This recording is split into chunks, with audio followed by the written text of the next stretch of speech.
We know that we as Christians and we as a church don't exist in a vacuum, but actually we are part and parcel of the very culture in which we live. So in one sense, there is a way in which the broader polarized culture of the United States is influencing and affecting the church, and I think in some ways doing so in a negative way. But there are also ways in which we as Christians contribute to a polarized world in the United States. And one of the things that I explore in the book is that we as Christians over the last few decades have adopted what we might call this idea of the culture war and the culture war metaphor.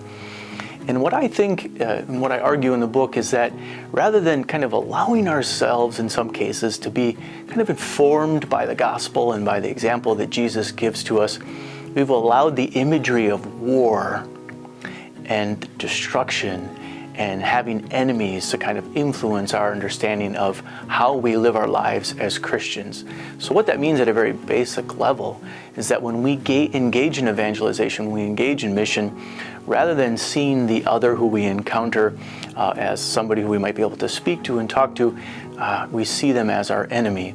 We see them as somebody who we don't feel like we can listen to. We see them as somebody we need to have distance between. And really those things are contrary to the gospel of Jesus Christ and what Jesus is inviting us to do and live as Christians.